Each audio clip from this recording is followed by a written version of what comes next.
Está, a ver, nada más. Y buenas tardes, hoy es 10 de septiembre de 2025 y en esta ocasión el doctor Roberto Layo González de la UAM Iztapalapa va a dar la plática cuyo título es La física en la ingeniería de tejidos. Y antes de dar la palabra, pues quisiera darles a ustedes una breve semblanza, ¿no? El doctor Olayo es fundador de la UAM, está trabajando en el departamento de polímeros, hizo la licenciatura en física en la Facultad de Ciencias de la UNAM, luego maestría y doctorado en la UAM Iztapalapa. Actualmente es miembro del Sistema Nacional de Investigadores nivel 3. ¿No? Tiene aproximadamente 3.000 citas en sus trabajos de investigación y bueno, parte de lo que ha hecho, pues lo va a presentar en esta plática. Adelante, doctor Olayo, puede empezar a su plática, ¿no? Perfecto. Muchas gracias. Primero que nada, pues agradecerles que me hayan invitado. Em, este, mm, en la plática en el resumen que mandé, se habla de que lo primero que haría es ver que es que la ingeniería de tejidos es una parte importante de la medicina regenerativa. Entonces, voy a empezar un poco por esa parte. En esencia es una plática que describe nuestro trabajo y a lo largo de la plática iré yo destacando las partes que como físico que como físico yo he contribuido más porque lo que vamos a ver es que este tipo de trabajo es un trabajo interdisciplinario y sí les puedo decir que yo solo no lo hubiera podido hacer y no tanto porque tenga estudiantes, sino porque tengo colaboradores con otras especialidades que complementan todo el trabajo y hacen que esto funcione. ¿Sí? Entonces, déjenme ver.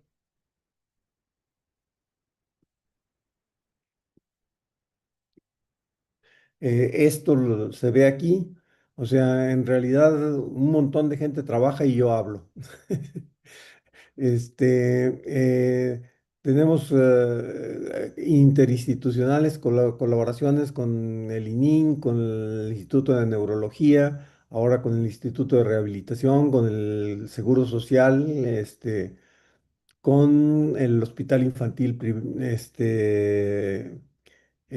infantil Federico Gómez y con la Universidad Autónoma de la Ciudad de México. Entonces, hay una gran cantidad de gente que interviene en estos trabajos y en particular en lo que voy a hablar ahora, estos son estudiantes que trabajaron en estos problemas, ahorita ya todos son doctores. Entonces, pero hicieron el doctorado con nosotros y voy a estar hablando de eso, ¿sí? Entonces, ahora sí, ya entrando en materia, ¿sí? ¿Qué es la medicina regenerativa? La idea fundamental es ayudar al cuerpo a que sane por sí mismo. Sí, y eso incluye, digamos, campos generales como la ingeniería de tejidos, las terapias celulares y algunos tipos de regeneración. ¿Sí? En el caso de regeneración podemos hablar de estudios tan completos como buscar por qué las salamandras pueden volver a hacer su una vez que se les corta una pata, se la pueden rehacer completamente, ¿no? Sí, entonces, a lo largo de la plática voy a hablar sobre todo de ingeniería de tejidos, pero un poco centrando en la idea de la medicina regenerativa y centrando en lo que nosotros hacemos, ¿sí? Entonces, ¿cómo se ayuda al cuerpo a que sane por sí mismo? Pues reemplazando las partes que no funcionan o reparándolas o buscando que las regenere directamente, ¿sí? Entonces, a veces son combinaciones de todo esto, ¿sí? Pero digamos, el reemplazo básicamente se puede, se puede, se puede ejemplificar fácilmente con el trasplante de órganos. O sea, no tienes un corazón que no está jalando, o sea, te ponemos otro corazón, ¿sí? Y eso es un reemplazo directo y eso te va a ayudar a que tú, o sea, usando ese corazón, sanes. ¿Sí? Desafortunadamente, ese tipo de reemplazos es complicado porque la disponibilidad de órganos es bajísima comparado contra las necesidades y independientemente los que sí se logran trasplantar bien, es decir, implican que el individuo tiene que tener un sistema inmune eh, disminuido para que no rechace el órgano nuevo. Entonces es complicado, aun cuando pues, es mejor que morir.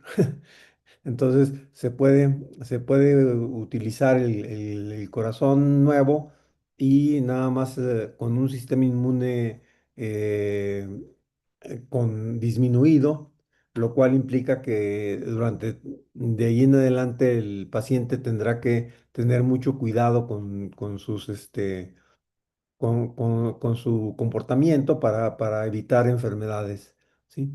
Reparar básicamente implica buscar con medios, por ejemplo, el ejemplo más claro de reparar es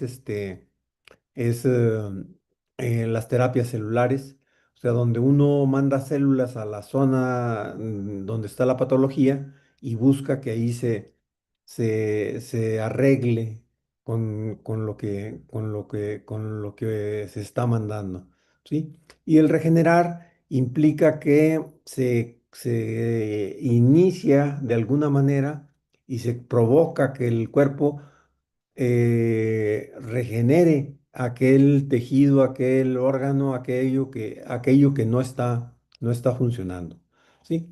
Entonces, dentro del reemplazo, dado que el poner órganos es complicado, ahí es donde entra la ingeniería de tejidos. La idea fundamental de la ingeniería de tejidos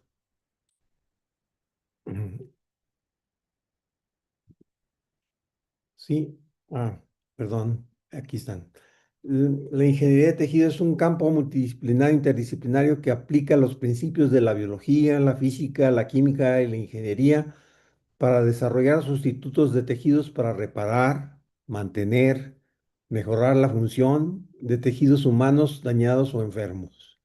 ¿Sí? Entonces, básicamente, el objetivo final son tejidos humanos, pero en el camino se hacen experimentos con seres vivos, o sea, con animales. ¿Sí? Entonces, básicamente, es decir, lo podemos resumir en lo que tenemos es, digamos, vamos a necesitar células para generar el tejido y vamos a necesitar un andamio o un soporte digamos, para poder sustentar esas células. Y por otro lado, vamos a necesitar suplementos. Los suplementos pueden ser de todo tipo, o sea, pueden ser fármacos para evitar infecciones, pueden ser factores de crecimiento, pueden ser todo tipo de cosas, incluso algunos suplementos pueden ser, por ejemplo, estímulos mecánicos, ¿sí? O sea, no necesariamente una sustancia, sino un estímulo mecánico para buscar que las células crezcan bajo condiciones más parecidas a lo que sería el tejido original. ¿Sí? Entonces, básicamente estos son los elementos, ¿sí? La idea en general la podemos ejemplificar aquí, digamos, en el caso de una persona que tiene una vejiga deficiente, ¿sí? Se hace una biopsia, ¿sí? Para, Después se aíslan las células que nos interesan, ¿sí? Se proliferan. Estas células se ponen en un andamio, en un soporte, para que comiencen a crecer. Al soporte se le da la forma del órgano que nos interesa. Sí, se busca que ya se convierta en el órgano específicamente, ¿sí? Y eventualmente cuando está completo, se sustituye en el paciente. Esto suena como, a veces como ciencia ficción, pero esto ya se hace totalmente en la medicina moderna, ¿sí? En el caso de vejiga, en los Estados Unidos se ponen a pacientes con problemas difíciles y ya se puede hacer. Sí, y no nada más en Estados Unidos, en el caso de México, por ejemplo, hay niños que nacen sin ureta, ¿sí? Y se les pone un andamio, una especie de manguera que se inicia con población de sus propias células para que no haya respuesta inmune, ¿sí? Y después de un año los niños tienen ureta y ya crece con ellas. O sea, el problema está resuelto, ¿sí? Y entonces eso se puede solucionar. Y ahí, digamos, tanto la vejiga como la uretra es, digamos, órganos que una es una especie de manguera, la otra es una especie de bolsa, o sea, órganos relativamente sencillos. Sin embargo, el sueño de la ingeniería de tejidos es ir a órganos cada vez más complejos, ¿sí? De tal manera de que se pueda generar sistemas más complejos. Quizás una siguiente etapa puede ser cosas con alta densidad como hueso, por ejemplo, que no es tan complicado en sus funciones, pero sí es un sistema ya volumétrico, no de capas, ¿sí? Y eventualmente ir a órganos tan complicados como páncreas, hígado, corazón. Ese está, digamos, se comienzan a intentar, pero estamos lejos todavía de poder llegar a ese tipo de órganos, ¿sí? Se han tenido avances importantes, pero todavía yo digo que estamos lejos de llegar a órganos funcionales. Entonces,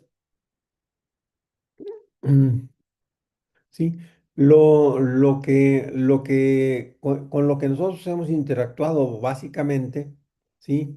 Es con el diseño de los andamios. Es decir, como físicos, yo soy físico, mi especialidad fue fisicoquímica de polímeros, o sea, materiales. Entonces, entro en los parámetros de diseño de los andamios y poco a poco voy buscando ver que tengan factores biológicos adecuados, que se integren con el ambiente biológico y eventualmente evaluarlos biológicamente. Y esa es la lógica de los andamios. Entonces, los parámetros de diseño son, digamos, es como donde aparentemente entramos más los físicos, porque tenemos que hablar del biomaterial involucrado, o sea, qué tipo de material vamos a usar. Vamos a usar materiales, es decir, polímeros naturales, polímeros sintéticos. Se va a requerir un cerámico, se va a requerir, es decir, cuál es el biomaterial que vamos a ocupar, y es, digamos, el bulto del material. Pero después tenemos que fijarnos además en la química superficial, o sea, cómo va a interactuar ese material con todo el ambiente biológico, ¿sí? Por otro lado, necesitamos que nuestro andamio tenga una cierta porosidad, o sea, tenga cavidades de tal manera que las células puedan meterse en el andamio, o sea, sirva como soporte global y entonces pueda generarse tejidos en 3 dimensiones, ¿sí? Entonces, independientemente de la porosidad, la arquitectura va a ser importante, el tamaño, forma de poro, interconectividad.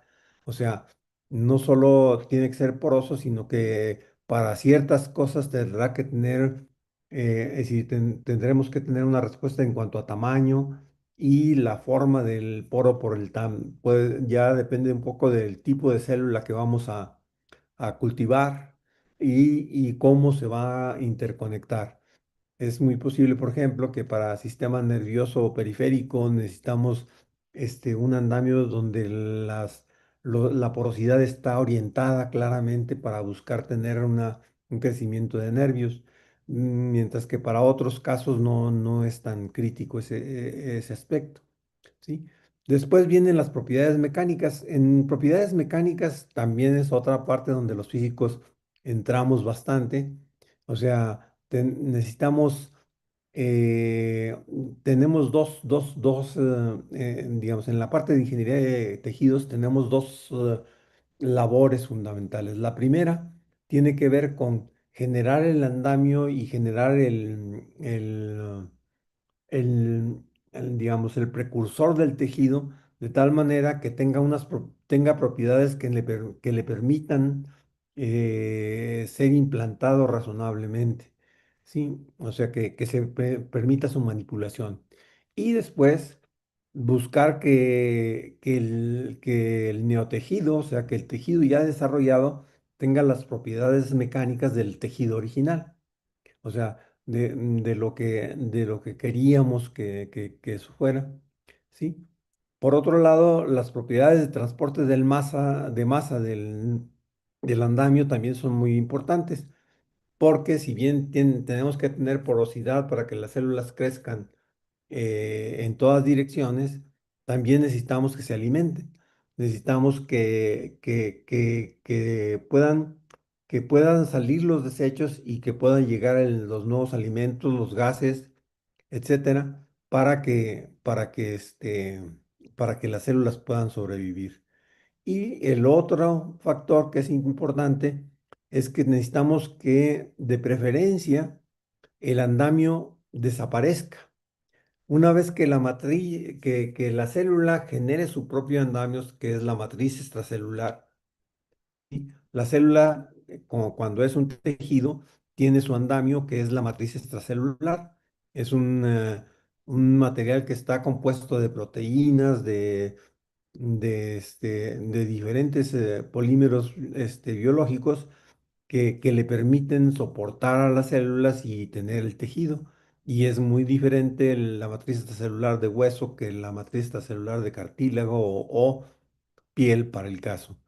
¿Sí? Entonces, digamos, la transmisión, las propiedades de transporte de masa deben permitir que el tejido sobreviva y por lo tanto tiene que ser permeable al oxígeno, tiene que incluso tener los acarreadores necesarios para el oxígeno, si es necesario l- tener las venas, generar las venas para que se llegue el oxígeno o tener una, una, este, una forma que permita el transporte de oxígeno. ¿Sí? La otra cosa importante es que el andamio en general se va a ir tan pronto como la matriz, como la célula genere su matriz extracelular.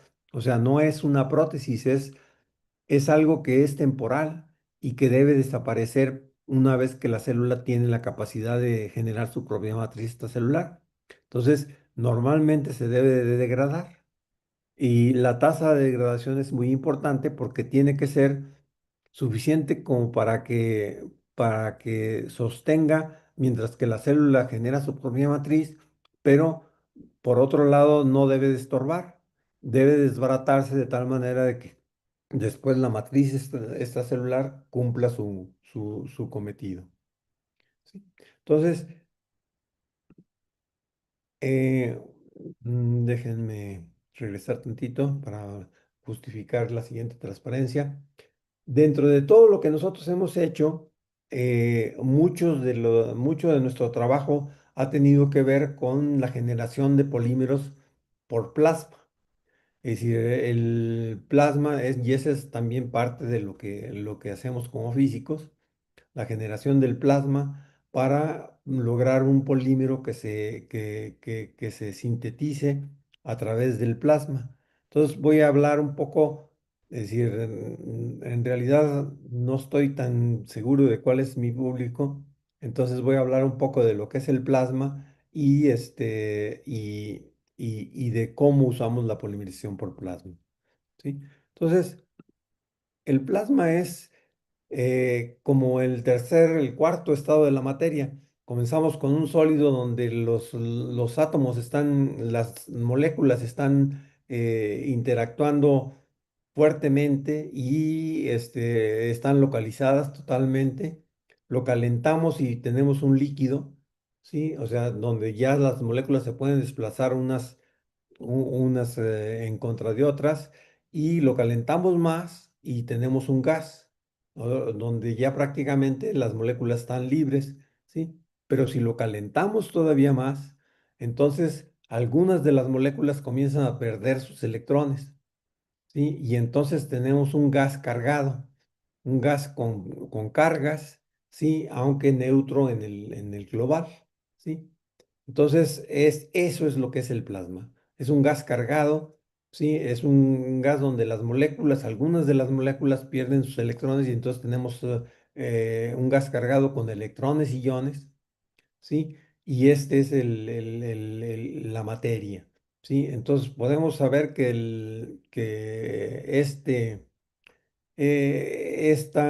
esta materia, dice, aunque nosotros en la Tierra la vemos poco, es prácticamente el 99% del universo. O sea, nosotros somos la singularidad, o más bien somos el porcentaje de materia que no es plasma en el universo. O sea, que es muy baja, 1% del universo. ¿Sí? Entonces debemos, no sé si debemos estar contentos o qué, pero es un hecho, ¿sí? Por otro lado, se vuelve muy importante que es, déjenme ver, ¿ok? ¿Cómo podemos tener un plasma en la Tierra? ¿Sí? La mayoría de los plasmas son generados por el hombre. Solamente hay un par de ejemplos, bueno, puede haber un poco más, pero dos son los ejemplos muy significativos. Uno son las auroras boreales, ¿sí? Que son descargas en la atmósfera que nos permiten ver una cantidad de colores muy impresionante. Y la otra son los rayos, o sea, donde se genera una carga suficientemente grande como para poder romper la resistencia de la atmósfera y se genera una corriente eléctrica de las nubes a la Tierra, y eso es un plasma. O sea, es decir, las cargas tienen suficiente, hay una fuerza que las impulsa y generan su movimiento y entonces en todo el trayecto del rayo lo que tenemos es un gas que está cargado y por eso conduce la electricidad. En el ambiente doméstico lo que es más común son los focos de descarga, que cada vez se usan menos porque el LED los está sustituyendo, pero básicamente lo que tenemos es un campo eléctrico, ¿sí? Y un gas enrarecido, o sea, un gas se le baja mucho la densidad y pues se quedan pocas moléculas, de tal manera de que con voltajes no tan grandes, podemos acelerar los electrones y no encuentran un, un, eh, algo para frenarse. O sea, normalmente si ponemos un campo eléctrico en la atmósfera, sí se liberan electrones, pero inmediatamente se paran al chocar con el aire, ¿sí? Entonces, por eso no se genera un plasma. Pero en el caso de que disminuimos la presión aquí, entonces se arrancan los electrones y podemos ver que las pocas moléculas que quedaron se pueden excitar y cuando decaen nos dan luz y entonces son los focos de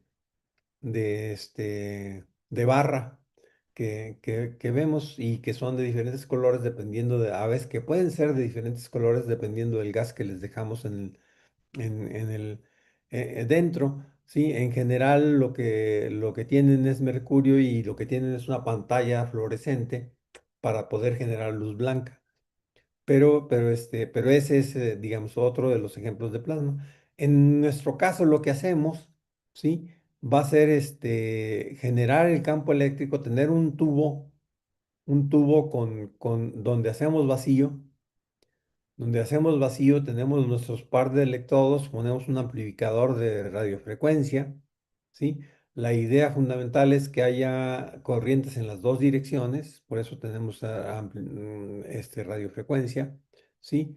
Tenemos una forma de medir y ponemos en nuestro caso ponemos un gas que sí va a reaccionar, o sea que no nada más se va a excitar, sino que se puede ionizar y entonces se comienza una reacción en el gas y después se va a las paredes del reactor y tenemos una macromolécula que se está generando con el monómero que pusimos o con los monómeros que ponemos. A veces podemos poner, en este caso es anilina y yodo, que es una de las reacciones que nosotros hacemos, ¿sí? Entonces, lo que obtenemos con eso es un polímero, eh, digamos, complejo, es un polímero complejo porque lo que va a pasar es que, que, que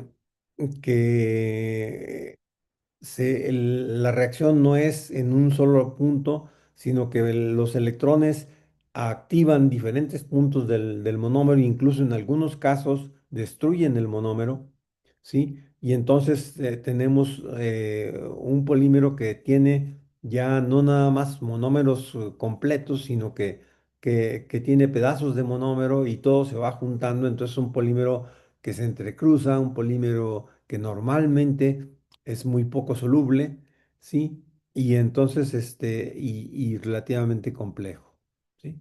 Entonces, más o menos, después lo que tenemos, es decir, por ejemplo, en nuestro caso, mucho del trabajo que voy a presentar ahorita tiene que ver con el monómero de pirrol. Este es el monómero de pirrol, es un anillo de cinco esquinas con un nitrógeno en una de ellas, los demás son carbones, ¿sí? Y esto genera dobles ligaduras. Normalmente el polipirrol, que es este que vemos aquí, se estira de esta manera y entonces tiene la característica de que tiene doble ligadura sencilla, doble, y eso hace que se pueda dar una dislocación y entonces se vuelve un polímero conductor. ¿Sí? Entonces, este es un polímero conductor bastante bueno, ¿sí? Pero cuando se polimeriza químicamente, cuando lo polimerizamos por plasma, el polímero es complicado y lo que tenemos es algo parecido a esto, ¿sí? O sea que se rompe en diferentes lugares dejando lugares con ciertas terminaciones, ¿sí? Y que sí crece, pero crece un tanto entrecruzado y es complicado. Entonces, lo primero que tenemos que hacer nosotros es buscar caracterizarlo. Y ese es parte del trabajo como físicos, o sea, ver el tipo de espectroscopía que nos puede decir qué es lo que tenemos en el polímero, ¿sí? Este es un diagrama de espectroscopía infrarroja que nos permite decir que tenemos aminas y OHs, tenemos una carga linfática que digamos, son estos puentes largos, ¿sí? Que no se presentan en el polipirrol estándar. Tenemos por otro lado nitrilos, que son carbones con nitrógeno en tres ligaduras, que son muy reactivos, ¿sí? Y tenemos los anillos del pirrol que también se ven aquí. Entonces, todo eso lo que nos da es un panorama de este polímero, pero por la complejidad del polímero, esto es un panorama promedio y lo que nos importa es ver si esta característica no va a hacer que cada vez que polimericemos sea otra cosa diferente. En general, lo que aprendemos es que cada vez que polimerizamos tenemos características generales que son reproducibles totalmente, ¿sí? Entonces, este es más o menos el reactor ya funcionando. Esta es la forma en que se obtiene el material, ¿sí? Cuando lo tenemos como bulto, ¿sí? Entonces, una de las cosas que hicimos para probar el material, queríamos hacer un electrodo y, es decir, como siempre, el problema es un electrodo que queríamos para transmitir la señal del ser vivo hacia una línea indirecta que pudiera usarse en una computadora, en cualquier otra cosa. Pero no hallábamos quien nos lo probara. Entonces tuvimos que comenzar a buscar entre los biólogos quién nos hacía caso. Y a los que encontramos fue por accidente, pero fue un grupo que se dedicaba a médula espinal. Entonces dijeron, pues si su electrodo funciona, pues entonces nosotros estamos poniendo implantes en la médula espinal, entonces debe de funcionar. Bueno, eso es complicado porque la médula espinal es sumamente compleja, pero eh, mm, eh, con tal de comenzar la colaboración y ver que si el de menos, lo peor que podía pasar era que el polímero no fuera tan conductor como queríamos, pero que el animal lo soportara y nos pudiera servir como andamio para poner células nerviosas, ¿sí? Y entonces el experimento que se implementó es una, un corte total en la médula espinal, ¿sí? Se expuso la médula, se cortaron la médula espinal y se puso el material en medio del corte, en el lugar donde se había puesto. Y después se cerró totalmente.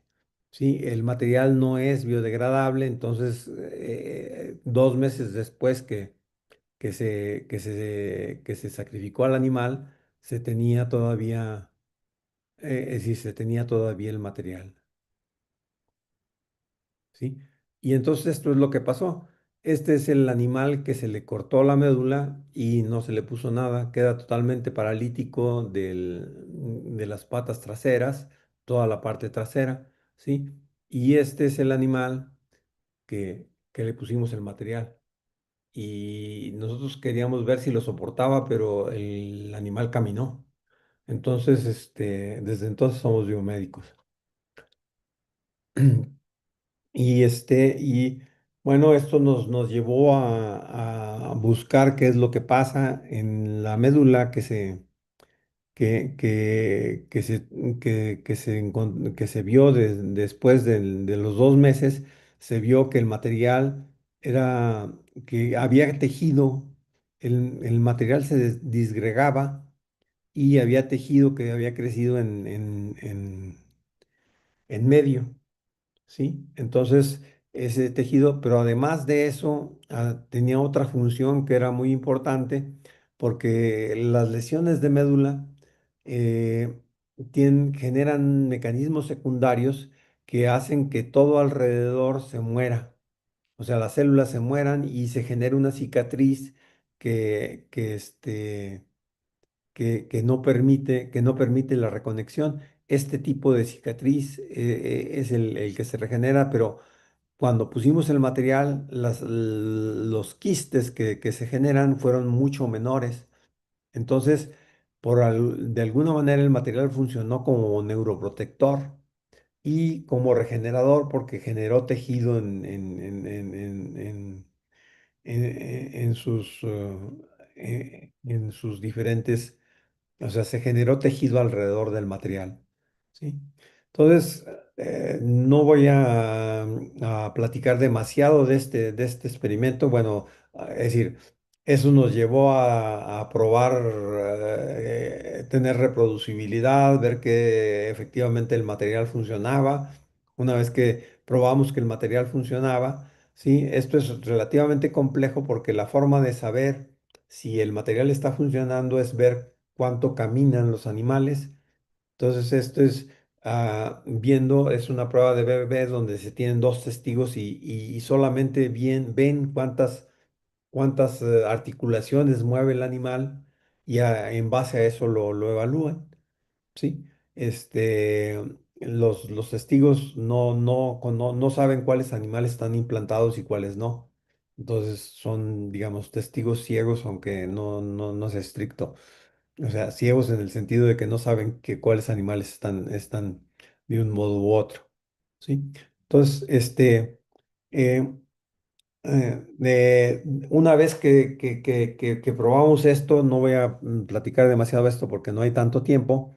Lo que nos interesaba es saber qué pasaba con el animal o sea, por dentro, o sea, no esperar hasta que ya 2 meses después se sacrificaba y ver qué había pasado.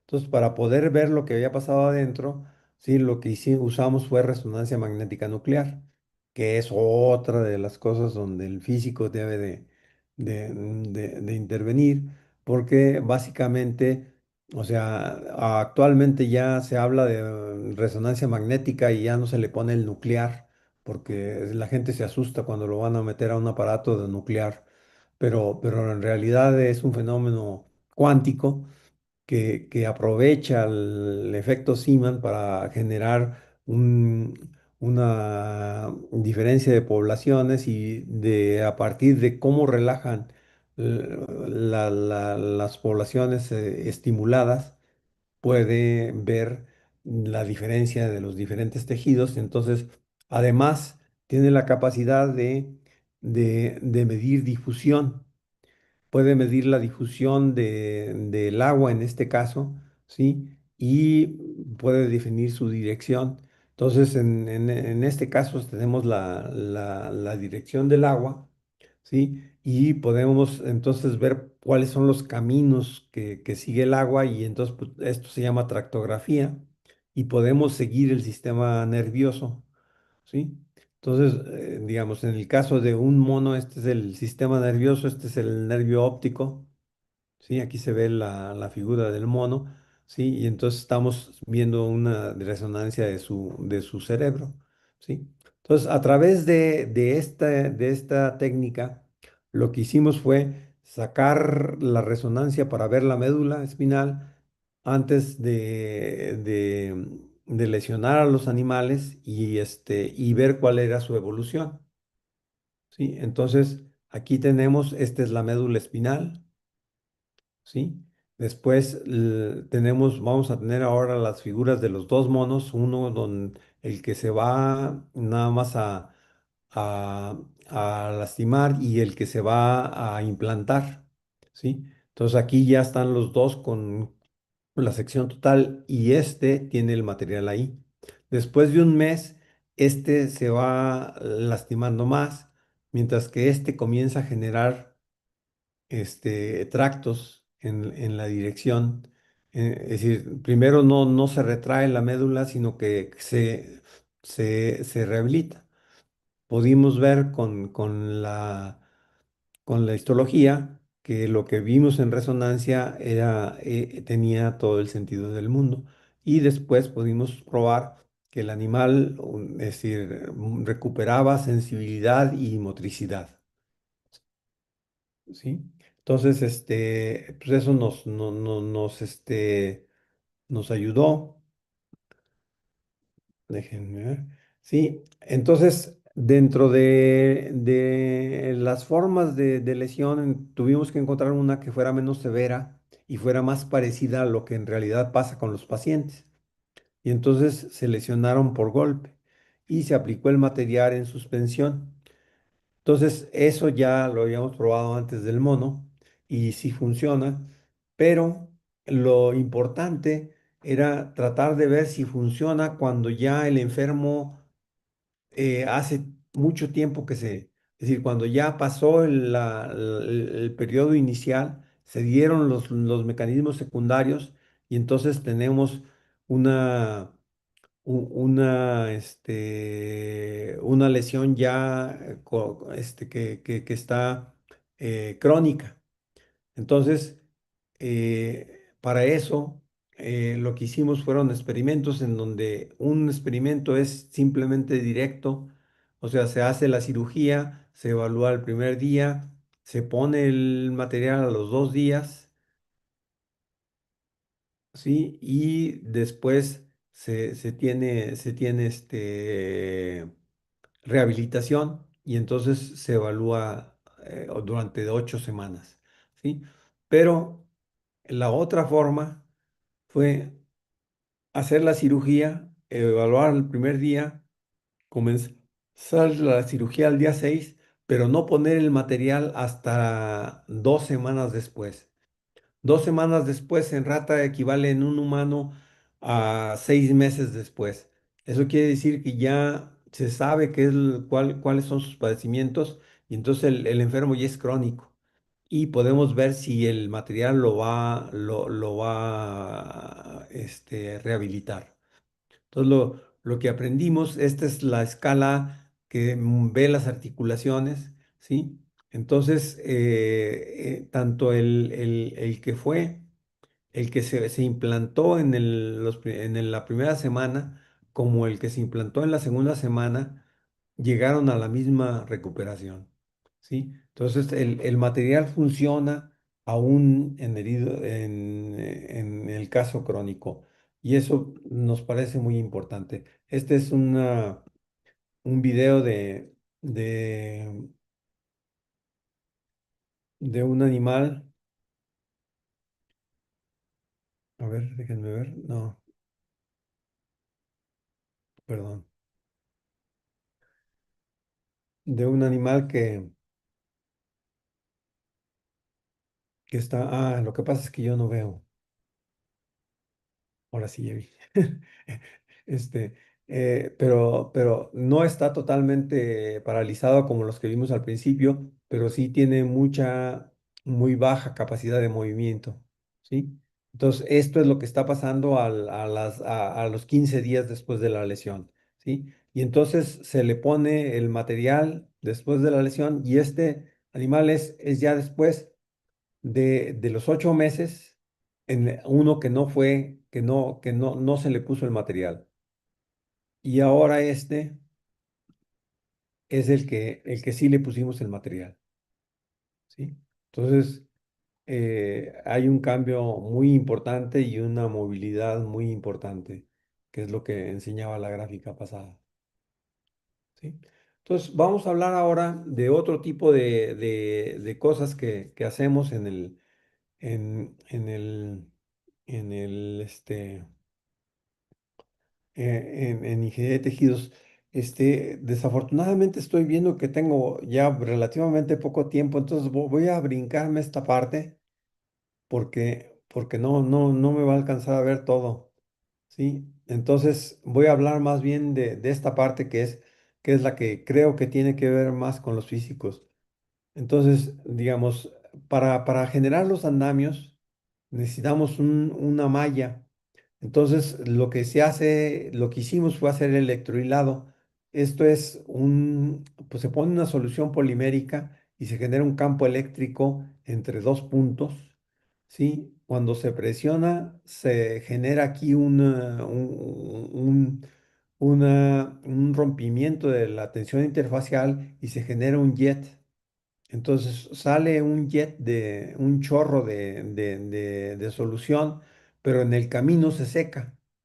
Y lo que llega acá es un conjunto de fibras, ¿sí? El voltaje tiene que ser alto, es más o menos 25 kilovolts, ¿sí? Y este es uno de los equipos que generamos en la universidad para hacer esto. Ahorita ya usamos equipos comerciales, pero este es el que generamos.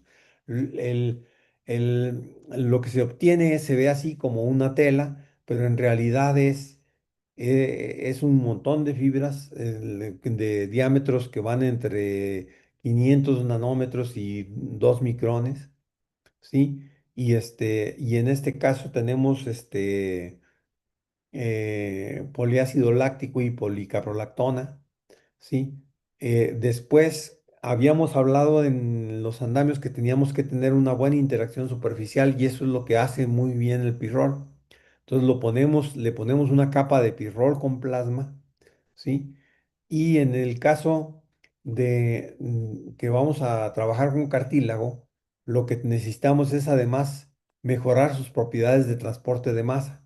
Y entonces le ponemos agrecanos, que son proteínas que lo hacen que funcione mejor como hidrogel.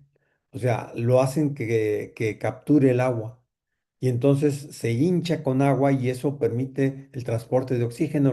Las células, condrocitos en el cartílago no hay sangre. Entonces el oxígeno tiene que llegar a través del medio que tenemos ahí, ¿sí? Entonces aquí vemos la otra parte que es usar microscopio electrónico para caracterizar los diámetros de las partículas y caracterizar el tamaño de poros para ver si las células van a poder entrar en la porosidad. Finalmente, se ponen los andamios con células en subcutáneos, ¿sí? Y entonces lo que se tiene es lo que se tiene es un crecimiento del tejido. ¿Por qué subcutáneos? ¿Para qué quiere uno el cartílago debajo de la piel? Lo que pasa es que eso se vuelve un bioreactor natural y sabemos si el sistema inmune los va a atacar, si van a sobrevivir las células, porque en in vitro es muy fácil porque los gases están ahí todo el tiempo y los desechos se quitan, pero cuando ya está en el organismo, tienen o sea, los gases tienen que llegar, se tiene que hidratar para poder tener los gases. Entonces aquí tenemos ya los cartílagos y vemos que pusimos uno sin agrecano y otro con agrecano y probamos sus propiedades mecánicas. Sí, entonces estirándolos, vemos que el esfuerzo, sí, en el caso del que no tiene agrecano, lo rompe directamente, mientras que el que tiene agrecano es más, está más hidratado, ¿sí? Y entonces es decir, reconstruye esfuerzo antes de romperse, ¿sí? Y la extensión a la ruptura, este es del 100% y este casi llega al 200%. O sea, llega al 180%. ¿Sí? Entonces, es decir, sabemos que con agregados son mejores. Entonces, una vez que probamos el andamio en vivo, ¿sí? Ahora lo que nos resta, bueno, hay que hacer la histología y vemos que en el andamio inicial se vuelve, las células crecen fibrilarmente, mientras que en el andamio con agrecano tenemos células redonditas que tienen una respuesta mecánica más completa. ¿Sí? Podemos ver que se generan las proteínas características del cartílago porque tenemos colágeno tipo 2 y agreganos, ¿sí? Es, eh, entonces, lo que sigue es ahora poner el cartílago en la rodilla. Se le corta el cartílago en la rodilla a un conejo y se le pone en la rodilla, ¿sí? Se deja que crezca, ¿sí? Y después en nuestro caso fue bastante porque nos tocó pandemia, pero fueron como 4 o 5 meses en vez de 2 que queríamos hacer.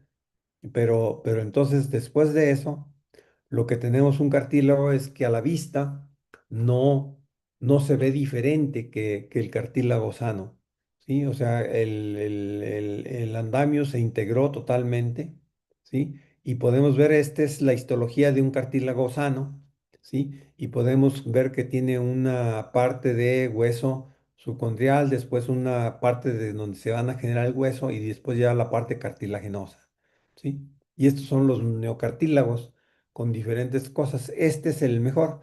Este es el que se puso con células y tiene agrecano. Y la morfología tiene la parte del hueso, la parte donde se está formando el hueso y después la zona de cartílago. Entonces, la forma del neocartílago que nosotros obtuvimos es muy parecida a lo que teníamos. Después necesitamos hacerle pruebas mecánicas, ¿sí? Y entonces lo que vemos es que tiene no sigue un modelo lineal, sino que tiene una reconstrucción del esfuerzo y entonces modelar este tipo de comportamiento se vuelve complicado porque esto es también una parte del físico que tiene que generar modelos viscoelásticos, ¿sí? Y entonces eso es lo que nosotros tenemos. Yo creo que aquí le voy a parar porque tengo un montón de material más, pero yo creo que esto da la idea adecuada de lo que estamos haciendo.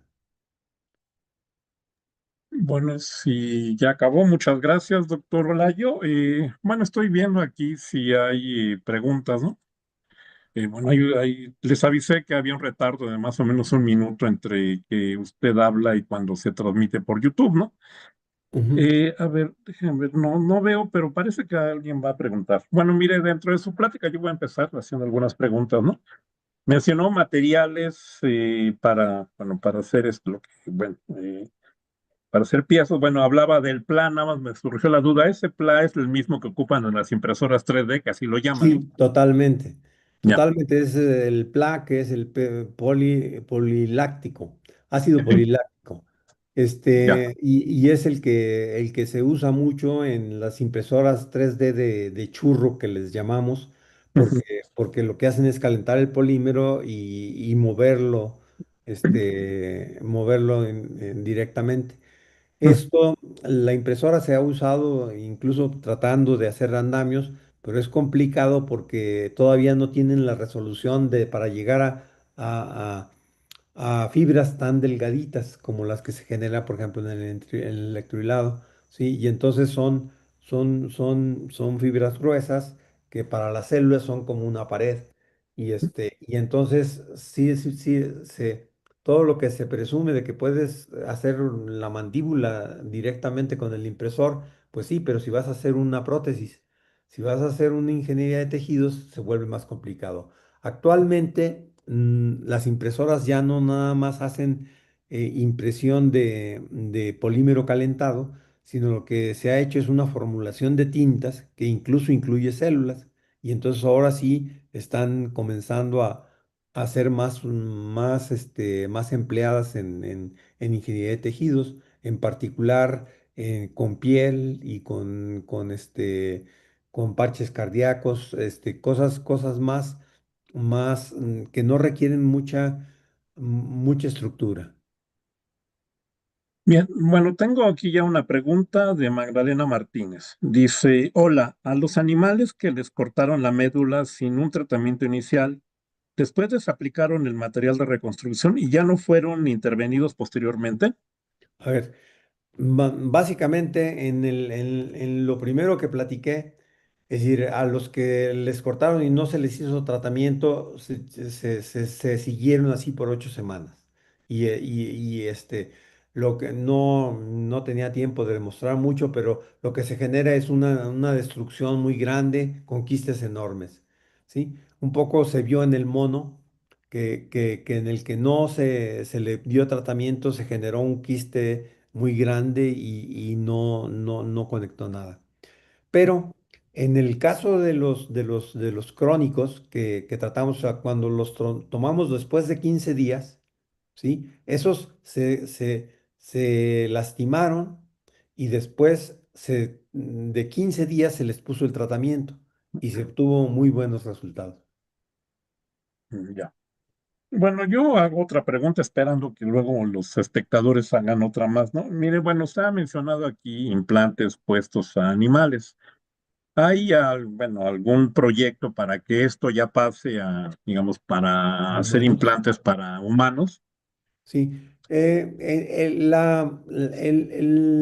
problema ahí es que, digamos, por ejemplo, nosotros usamos PLA porque es un polímero que está aprobado por FDA, ¿sí? Pero el pirrol, que es nuestra contribución así más espectacular, por llamarlo así, ese no está aprobado por FDA. Entonces, ahorita estamos en esa etapa. Estamos tratando de demostrar digamos, en nuestro caso es COFEPRIS, estamos tratando de demostrar que no es tóxico y que se puede emplear, ¿sí? Una vez que tengamos eso, es decir, es todo un proceso de pruebas clínicas a las que se van a continuar, ¿sí? Entonces, en ese proceso estamos. De acuerdo. Bueno, hay una pregunta más de María Sabina Ruiz. Dice, buenas tardes. ¿Qué tan complicado es colocar los andamios y el tipo de andamio depende del tejido al que se le aplica? Sí, o sea, la respuesta es sí. O sea, digamos, el tipo de andamio depende de para qué es. ¿Sí? Digamos, tenemos andamios en hueso, sí, que por lo pronto no probamos subcutáneos y entonces ahorita los tenemos en un barreno en cadera.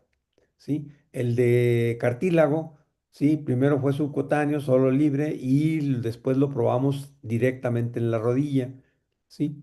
Hay también, digamos, hablábamos en ingeniería de tejidos que no necesariamente vas a sustituir un órgano. Hemos hecho experimentos con células de Leydig y Sertoli, que son células testiculares, para que un implante subcutáneo produzca testosterona. Entonces, nada más es la función la que queremos comparar y eso sí ha funcionado. Bien, bueno, no veo más preguntas. Bueno, no han llegado. Por ejemplo, bueno, voy a en todo caso mencionar algunas personas que han mandado pues algún saludo, ¿no? Por ejemplo, Emir Ali Miranda López dice, buenas tardes. Bueno, hay otra pregunta, ya apareció. De Magdalena Martínez dice, en los casos del último tema, lo que las curvas reflejan, así a observación pronta, es histéresis de carga. Sí. Entonces sugiero que pueda tratarse con modelos que se han utilizado en fenómenos e histéresis, creo. Ajá. Sí, o sea, Si no, evidentemente hay una histéresis de carga, ¿sí? sí. Sin embargo, digamos, la, eh, por ejemplo, déjenme regreso tantito. O sea, aquí tenemos una histéresis de carga, digamos, en todos tenemos histéresis de carga. El cartílago tiene mucho líquido.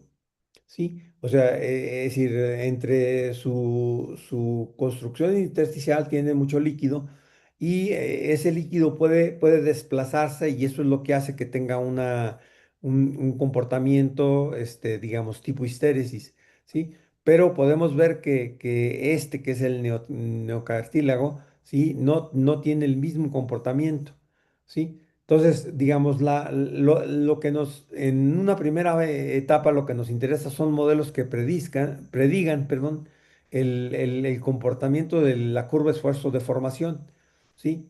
Y después el relajamiento del cartílago. Este además no es, digamos, en el caso de histéresis electromagnética, por ejemplo, es decir, yo puedo repetir casi las veces que yo quiera y se va a seguir la misma curva. Mientras que aquí, cada vez que yo